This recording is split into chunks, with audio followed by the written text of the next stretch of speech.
Let me say something to that, because I think this kind of discussion, which has gone on for a very long time around, sounds a bit cynical in a sense. In fact, it's like the tragic situation of 1994 isn't considered even a violation of human rights. It has now gone into the background. Those who are responsible for it, those who are associated with it, are now talking about something else. According to them, the situation in Rwanda is that of human rights violation, even more than that tragic situation.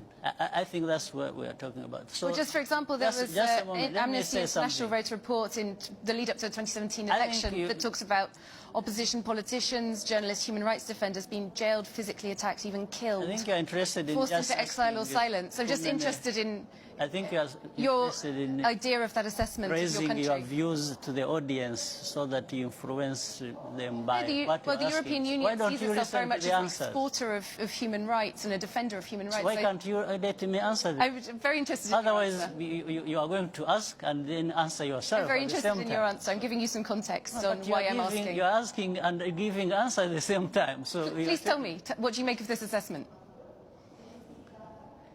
I think it's just ridiculous, because there is nothing like human rights minus these things we are talking about.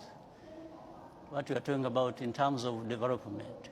These are human rights. Development, schools, education, health, and food security. And, you know, when you see now, the level of poverty has decreased almost by 60%. So these people, these human beings with improved lives and participating in that themselves to improve their own lives, gets lost in what the whole list you've been spelling out as if, you know, what is in Rwanda is really hell.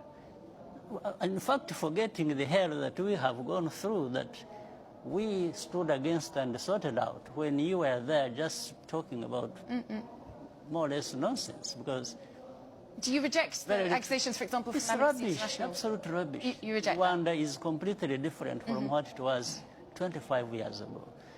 In fact, maybe you need to be looking around in Europe. You are violating people's rights. When we have this problem of people being bundled and sent back to sink in the Mediterranean and so on, and so many people being mistreated in your own countries.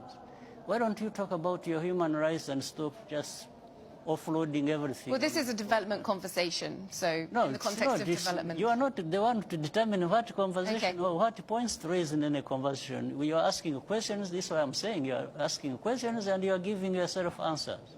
You really need to stop this superiority complex nonsense about human rights. You think you are the only ones who respect human rights, or others it's about violating human rights. No, we've fought for human rights and freedoms of our people much better and more than anyone, including you people who keep talking about this nonsense.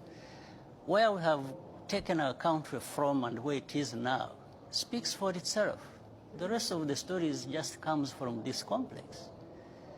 You know, these two worlds where there are people who know everything about human rights and all kinds of things, and another world where people are just people who don't know. But these are our human rights. It's not, when we respect the things we respect in our countries, it's not for you, it's not for anybody else, it's for ourselves. Is it not so universal? You don't sit there. Yes, it is universal, but you don't sit there. If it is universal and you believe it, then you don't become the judge yourself. You don't start telling the others what to do, what they should not to do, or that what they are doing is not to your satisfaction. Who are you? Well, I'm not sure if we're talking about me personally. Well, you are the one actually raising these questions. So I think you better interpret it properly so that it is well understood. Okay. I could see you asking questions in a manner that you want to influence the ones listening to us. But that's not correct. Okay. Yeah. I'm raising it once again in the context of the United Nations Development Goals. No, United Nations is us. You see, United Nations is not something alien somewhere else. Yeah. It's actually us. We participate. And the framework for this entire development. And by the way, I had been leading the Millennium Development Goals before Sustainable Development Goals. I was the co-chair of that, with other leaders and some of the leaders in Europe. So you don't turn around, it's like you want... So you believe that there should be scrutiny on human rights in Europe, in Africa, No, I believe that you shouldn't be there belittling Africans or leaders of Africa who are trying to... Oh no, but the conversation about migration is a real conversation about human rights. So you believe that there are valid human rights concerns to be taken into account in this conversation? Even in Europe, not in Africa. Not in Africa? In Europe.